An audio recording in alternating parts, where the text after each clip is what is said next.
Hello everyone, welcome back to my channel.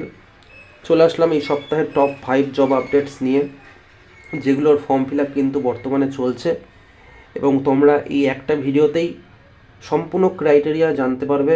অর্থাৎ কী age limitation রয়েছে, কত ভ্যাকান্সি, কোন কোন পদের জন্য নিয়োগ করা হচ্ছে, সম্পূর্ণ কিন্তু তোমরা এই একটা ভিডিওতেই দেখতে পারবে।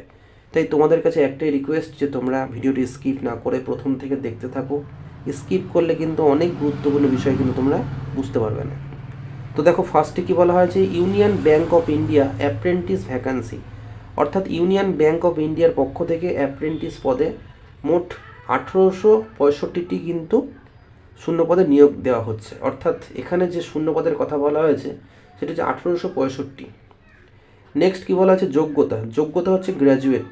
অর্থাৎ তুমি যদি গ্র্যাজুয়েট হয়ে থাকো, যে কোনো শাখায় তোমার যদি গ্র্যাজুয়েশনের ডিগ্রি থাকে, তাহলে কিন্তু তুমি এই চাকরির জন্য এলিজেবল। ছেলে মেয়ে উভয়কেই নিয়োগ করা হচ্ছে। এছাড়া বয়স হচ্ছে 20 থেকে 28 বছর বয়স হচ্ছে এখানকার এজ লিমিটেশন। অর্থাৎ তোমার বয়স যদি 20+ হয়ে থাকে এবং তুমি যদি এখনও 28 ক্রস না করে থাকো, তাহলে কিন্তু তুমি এই চাকরির জন্য এলিজেবল। আচ্ছা, মাসিক স্টাইপেন্ড দেওয়া হবে প্রায় 15,000 টাকা। চাকরির ধরন কি বলা হয়েছে, অ্যাপ্রেন্টিসশিপ ট্রেনিং। আবেদন করতে পারবে তোমরা অনলাইনে।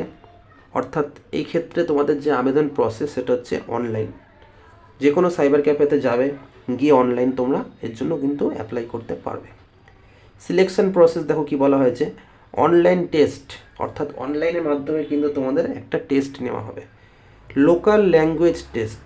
অর্থাৎ লোকাল ল্যাঙ্গুয়েজ বলতে তুমি যেখানে থাকো সেখানকার যে ল্যাঙ্গুয়েজ বা সেখানকার যে ভাষা, তার উপরে কিন্তু একটা টেস্ট নেওয়া হবে।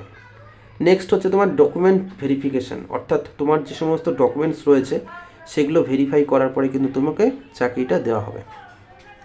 নেক্সট হচ্ছে দেখো, নাম্বার 2তে কী লেখা আছে, RBI grade B officer recruitment. অর্থাৎ রিজার্ভ ব্যাঙ্ক অফ ইন্ডিয়া থেকে গ্রেড বি অফিসার পদে নিয়োগ করা হচ্ছে।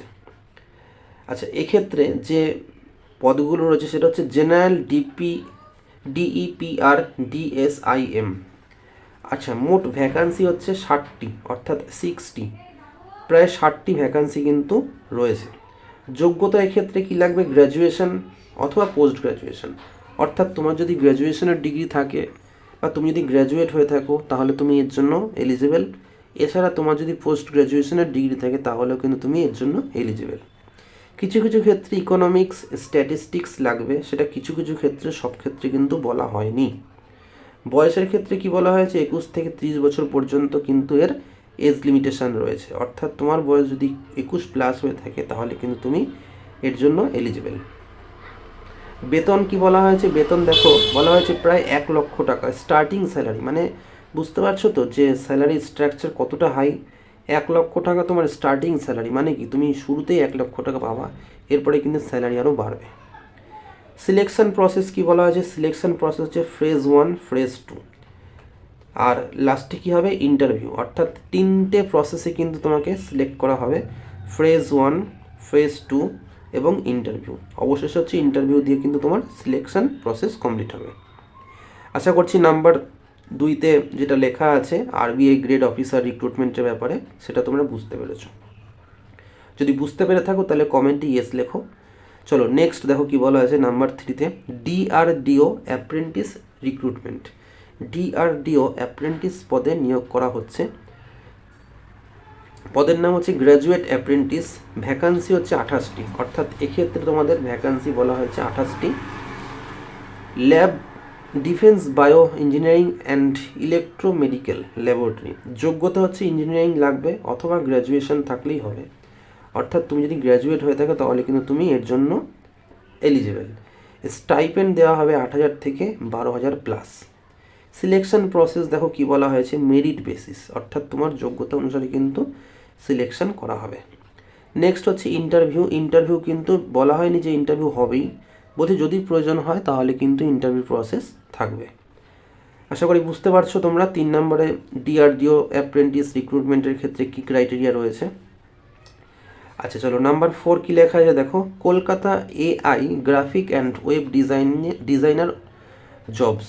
অর্থাৎ কলকাতাতে এআই গ্রাফিক এবং ওয়েব ডিজাইনার এক্ষেত্রে কিন্তু তোমাদের জবের একটা খুব ভালো সুযোগ রয়েছে। জব রোল অর্থাৎ কী জব তোমাদের করতে হবে, এআই গ্রাফিক ডিজাইনার। এখন বর্তমানে সব কিছুই প্রায় বলতে গেলে এআই এর মাধ্যমে হয়, তো সেক্ষেত্রে এআই গ্রাফিক ডিজাইনার পদে কিন্তু তোমাকে নিয়োগ করার একটা ভালো সুযোগ দেওয়া হচ্ছে। এআই ওয়েব ডিজাইনার, মোট ভ্যাকান্সি হচ্ছে তোমার 46,832, মানে বুঝতে পারছো অনেক বড় একটা কিন্তু ভ্যাকান্সি রয়েছে। কোম্পানি হচ্ছে 132টি আইটি কোম্পানি, কলকাতার 132টি আইটি কোম্পানি থেকে কিন্তু নিয়োগ করা হবে। এক্ষেত্রে যে সকল প্রয়োজনীয় স্কিল তোমাদের জানতে হবে সেটা হচ্ছে Photoshop, Canva, AI tools, web design, UI UX, এই সমস্ত বিষয়ে কিন্তু তোমাদেরকে স্কিল থাকতে হবে, অর্থাৎ তোমাদের কিন্তু এই সমস্ত ক্ষেত্রে দক্ষ হতে হবে, এটা মনে রেখো। স্যালারি স্ট্রাকচারে তেমনভাবে কিছু বলা নেই, তবে ফ্রেশার যদি হয়ে থাকো তাহলে কিন্তু তোমরা অবশ্যই সুযোগ পাবে। আশা করি বুঝতে পারছো যেগুলো বলছি। যদি তোমরা বুঝতে পেরে থাকো তাহলে কিন্তু তোমরা অবশ্যই কমেন্টে ইয়েস লিখবে। নেক্সট দেখো লাস্ট, সেটা হচ্ছে number 5, AI integrated digital marketing jobs. HCL technologies, Tata consultancy service, Wipro, tech Mahindra, এই সমস্ত কোম্পানিতে কিন্তু এই ডিজিটাল মার্কেটিংয়ের জবের সুযোগ রয়েছে। আচ্ছা, job sector AI integrated digital marketing যেটা বললাম, মোট ভ্যাকান্সি কত রয়েছে? 69,212, মানে বুঝতে পারছো কতটা হিউজ পরিমাণে কিন্তু ভ্যাকান্সি এরা প্রোভাইড করছে। আচ্ছা, এক্ষেত্রে কি বলা হয়েছে? প্রয়োজনীয় স্কিল হচ্ছে ডিজিটাল মার্কেটিং, নেক্সট হচ্ছে SEO অর্থাৎ SEO, social media marketing, AI tools, content marketing ইত্যাদিতে কিন্তু তোমাদের স্কিল থাকতে হবে। অর্থাৎ এই সমস্ত ক্ষেত্রে তোমার যদি স্কিল থাকে তাহলে কিন্তু তুমি এই চাকরিগুলোর জন্য এলিজেবল। নেক্সট কি বলা হয়েছে? স্যালারি। স্যালারি হচ্ছে তোমার 30,000 থেকে স্টার্টিং, অর্থাৎ তুমি কিন্তু যখন এই চাকরিতে যুক্ত হবে তোমার কিন্তু স্যালারি 30,000 টাকা থেকে স্টার্ট হবে, এরপরে স্যালারি আরও বাড়বে। তাহলে এটা হচ্ছে খুবই সুবর্ণ সুযোগ তোমাদের মতন চাকরি প্রার্থীদের। তো তোমাদের কাছে একটাই রিকোয়েস্ট যে তোমরা এই যে সুযোগগুলো পাচ্ছ এগুলোকে কাজে লাগাও এবং অ্যাপ্লাই করে দাও, কারণ সময় কিন্তু চলে গেলে তোমরা সময় পাবে না। তো যাই হোক, এই ছিল আজকের ভিডিও। পরবর্তী ভিডিওতে দেখা হবে আরও নতুন কোনো এক আপডেট নিয়ে। ততক্ষণে তোমরা ভালো থেকো এবং চ্যানেলে যদি নতুন হয়ে থাকো চ্যানেলটি সাবস্ক্রাইব করে রাখো, তাহলে এরকম ধরনের আপডেট তোমরা পেয়ে যাবে। এবং যে ভিডিওটা দেখালাম তোমাদেরকে সেখানে যে সমস্ত বিষয় আমি ডিসকাস করলাম সেগুলো যদি ঠিকঠাকভাবে বুঝতে পেরে থাকো তাহলে কিন্তু অবশ্যই কমেন্ট বক্সে গিয়ে ইয়েস লিখবে এবং বন্ধুদের মধ্যে কিন্তু শেয়ার করবে। চলো সবাই ভালো থেকো, পরবর্তী ভিডিওতে আবার দেখা হবে।